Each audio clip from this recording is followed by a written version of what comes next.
আমার সাথে এখন উপস্থিত আছে আমাদের জাতির কথার এক লড়াকি সহযোদ্ধা মৃন্ময়। মৃন্ময় শামলাগড়ের বাসিন্দা। গত 14ই মে মৃন্ময়ের সাথে শিয়ালদা থেকে নৈহাটিগামী ট্রেনে এক লোমহর্ষক ঘটনা ঘটে। আমি মৃন্ময়কে বলবো আমাদের কাছে সেই ঘটনা তুলে ধরতে এবং তাৎপর্য।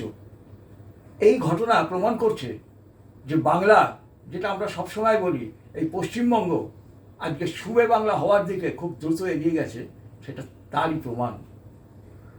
মৃন্ময়, নমস্কার, আমি মৃন্ময়, পেশায় একজন মেডিকেল ল্যাব টেকনিশিয়ান।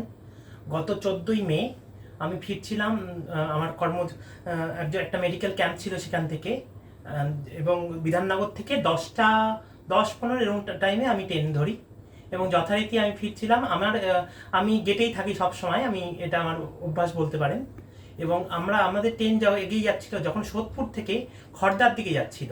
আমরা যে গেটে ছিলাম তার পাশের গেটে কিছু বাচ্চা ছেলেই বলতে পারেন, 19-20 বছরের কিছু ছেলে 4-5 জন দাঁড়িয়েছিল এবং সেখান থেকে তারা স্মোকিং করছিল। এবং স্মোকিংয়ের যে আগুনের হলকাটা যেহেতু আমরা পিছনে দাঁড়িয়েছিলাম, ঠিক আমাদের দিকে আসছিল।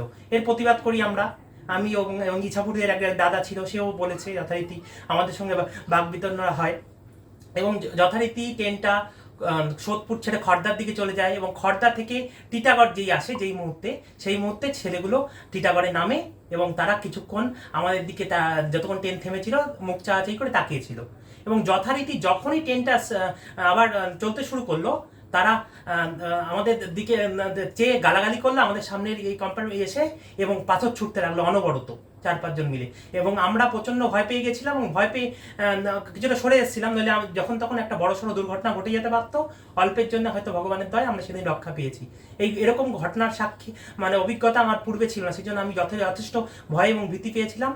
এবং সেই মুহূর্তে আমি টেনে বলেছিলাম যে আজকে আমাদের বাংলার কি অবস্থা, পশ্চিমবঙ্গে থেকে হিন্দু বাঙালির শেষ ভূমি, যেটা শ্যামাপ্রসাদ মুখোপাধ্যায় অনেক লড়াই করে আমাদের জন্য রক্ষা করে, সেই ভূমিতে দাঁড়িয়ে আজকে আমাদের আক্রান্ত হতে হচ্ছে। আমি টেনে যথারীতি বলতে শুরু করলাম সহযাত্রীদের, এটা আজকে আমাদের বাংলার অবস্থা। আজকে এই শেষ ভূমিতে দাঁড়িয়ে আমাদের অত্যাচারিত হতে হচ্ছে। আসামেও এরকম একটা অবস্থা ছিল, কিন্তু হেমন্ত বিশ্ব শর্মাজি মুখ্যমন্ত্রী হওয়ার পর পরিস্থিতি অনেকটা অনুকূলে এসছে। আমাদের এই বাংলার মাটিতেও এরকম একজন নেতা, এরকম একজন মুখ্যমন্ত্রী দরকার, নইলে আমাদের এইভাবেই মার খেতে হবে। এবং এরপর আমরা কোথায় যাব? আজকে পশ্চিমবঙ্গে আমরা চলছি, পরবর্তীকালে আমরা কোথায় যাব? মৃন্ময়, তোমার এই ঘটনা শুনলাম, এটা কিন্তু নতুন নয়। আমি 80 দশকের কি 90 দশকের কথা বলছি। তখন পাঠশাক কাছে ঠিক এইভাবে আমরা যখন ট্রেনে ওই যাদবপুর অঞ্চলে যেতাম চাকরি করতে, ঠিক এইভাবে ট্রেনে পাথর ছোড়া হতো এবং অনেক সময় জানলা বন্ধ করে দিতে হতো। অনেকে আহত হয়েছে, আমার নিজের দাদাও আহত হয়েছিল। এই জিনিসটা ক্রমশ বাড়ছে। উল্টোডাঙ্গার দিকেও এরকম ছোড়া হতো। হ্যাঁ, দত্তপুকুরেও নাকি এরকম হয়। আমার সঙ্গে যে প্রতিবাদী দাদা ছিলেন, তিনি সেই মুহূর্তে বললেন যে এরা তো পুরো বাংলাটাকে পাক সার্কাস বানিয়ে দিতেছে। দত্তপুকুরে এই ধরনের ঘটনা ঘটে এবং খুব সম্প্রতি ওদের ছোড়া পাথরে মায়ের কোলে থাকা একটা সদ্যজাত বাচ্চার মাথায় লেগেছে। এটার মধ্যে দিয়ে ওরা কি প্রমাণ করতে চাইছে? এই যে পাথর ছুঁড়ে ট্রেনের মধ্যে, কারণ যারা চাকরি থেকে ফেরে তাদের 90%ই বাঙালি, হিন্দু বাঙালি, বিশেষ করে পূর্ববঙ্গ থেকে যারা চলে এসছে এইরকম কি বলবো স্ট্রাগল করা মানুষজন, তারাই এই জীবিকার অর্জনে কলকাতায় যায় এবং ফেলে। তা এই যে পাথর ছোড়া, এর মধ্যে দিয়ে ওরা কি প্রমাণ করতে চাইছে? তোমার কি মনে হয়? ওদের আধিপত্য বিস্তার করতে চাইছে। স্বর্গীয় তপন ঘোষ যেটা বলেছিলেন, জমি কারো বাপের হয় না, জমি হয় দাপের। সেই অনুকূলে ওরা চাইছে যে আজকে আমাদের হিন্দুদের ভয়ভীতির মাধ্যমে আমাদের বিতাড়িত করে একটা ইসলামিক স্টেট করাই হয়তো ওদের উদ্দেশ্য।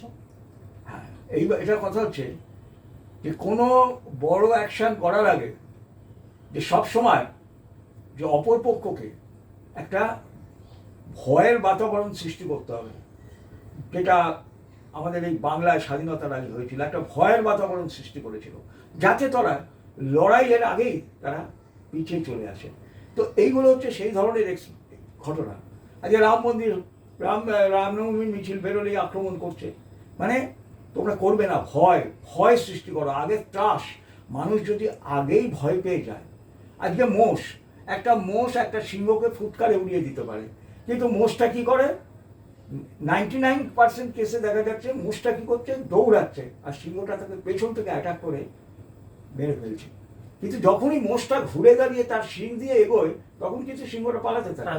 তো ওরা এই ফিয়ার সাইকোসিস সৃষ্টি করার চেষ্টা করছে হিন্দু তথা অমুসলিমদের মনে। হ্যাঁ, তাহলে আমরা কি করব?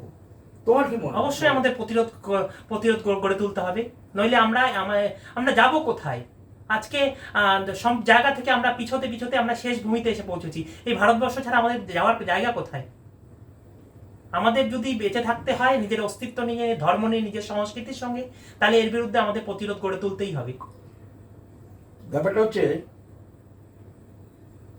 আমাদের মধ্যে তো এই তথাকথিত কমিউনিস্টরা, সেকুলারিস্টরা আমাদের মধ্যে তো বিষ ঢুকিয়ে দিচ্ছে দিনের পর দিন। মানে আজ স্বাধীনতার আগে থেকে, স্বাধীনতার পর থেকে, যে মানুষে কোনো বিভেদ নেই, মানুষে কোনো বিভেদ নেই। না, সত্যিই মানুষে কোনো বিভেদ নেই, সবারই রক্তের রং লাল। কিন্তু বিভেদ তো একদল সৃষ্টি করছে। আমাকে যখন বিভেদ সৃষ্টি করবে, তখন তো আমি ওই কথা বলবো না। তখন আমার ইটের জবাব পাটকেল দিয়ে দিতে হবে। তা যদি না দিতে পারি, তাহলে হেরে যাবে। যখন পৃথিবীতে দুটো জাতিতে বা দুটো সৈন্য দলের যুদ্ধ হয়েছে, যে দল হেরে গেছে সে দলকে পালিয়ে যেতে হয়েছে। অবশ্যই আমাদেরও তাহলে তো সেই অবস্থা। নিজের অস্তিত্ব বাঁচাতে গেলে সবসময় একটা সংগ্রামের মধ্যে দিয়ে যেতে হবে। এই যে যারা এই ভুল তত্ত্বগুলো আমাদের মধ্যে প্রচার করতে হবে, তাদেরকে তো সবার আগে তাদেরকে তো আইসোলেট করতে হবে সমাজ থেকে। অবশ্যই এরা যে আমাদের শত্রু, হিন্দু সমাজের সব থেকে বড় শত্রু আমি মনে করি মুসলমান নয়। হিন্দু সমাজের সব থেকে বড় শত্রু হচ্ছে কমিউনিস্ট আর সেকুলারিস্ট। এদেরকে সবার আগে সমাজ থেকে, হিন্দু সমাজ থেকে এদের সম্বন্ধে একটা ঘৃণার ভাব। আপনি লক্ষ্য করবেন কমিউনিস্টদের যত বারবারন্ত কিন্তু আমাদের হিন্দুদের মধ্যে। আপনি পাকিস্তানে বা বাংলাদেশে কমিউনিজমের ঝান্ডা কোথাও খুঁজে পাবেন। অথচ তুমি কি জানো যে এই পাকিস্তান সৃষ্টির জন্য সব থেকে বেশি লাফালাফি করেছিল কমিউনিস্টরা? তখনকার দিনে কমিউনিস্ট চিন্তাবিদ গঙ্গাধর অধিকারী, তার একটা বড় বই আছে, থিসিস আছে, যে যদি কোনো জাতি অধিজাতি যদি আলাদা তার রাষ্ট্র চায়, তাহলে তাকে দিতে হবে। মুসলমানরা যেহেতু একটা আলাদা জাতি, তাদের আলাদা সংস্কৃতি, আলাদা কালচার, তারা যদি আলাদা রাষ্ট্র চায়, সেটা তাদের দিতে হবে। এই তত্ত্ব নিয়েই কিন্তু জিন্নার আন্দোলন কিন্তু সৃষ্টি হয়েছিল, এই তত্ত্ব নিয়ে। এবং এখান থেকে জিন্না তার মেন্টাল সাপোর্ট পেয়েছিল। তুমি কি এটা জানো? এই ঘটনা কিন্তু কমিউনিস্ট এবং জ্যোতি বসু সোহরাওয়ার্দীর সঙ্গে যেদিন গ্রেট ক্যালকাটা কিলিং হয়, সেদিন এই মিটিং করেছিল। পাকিস্তান সৃষ্টি করতে হবে, তবেই ভারত স্বাধীন হবে। এবং পাকিস্তান সৃষ্টির পরেই দাঙ্গা হয়েছিল সারা বাংলা জুড়ে, ভারত স্বাধীন হয়েছিল একদিন আগে পাকিস্তান। অথচ সেই মানুষটাই প্রায় 30 বছর রাজত্ব করে গেল, তাই তো? প্রায় 30 বছর হিন্দুর বুকের উপর। এই জ্যোতি বসুর মতো ট্রেটার, হিন্দু জাতির সব থেকে বড়। জ্যোতি বসু, বিকাশ রঞ্জন ভট্টাচার্য, এরা কোনো হিন্দুই না, এরা হিন্দুর শত্রু। আজকে বিকাশ রঞ্জন ভট্টাচার্য ধর্মতলায় দাঁড়িয়ে গোমাংস খায়। আজকে সুজন মোহাম্মদ সেলিম কেন শুয়োরের মাংস খেয়ে নিজেকে ধর্মনিরপেক্ষ প্রমাণ করে না?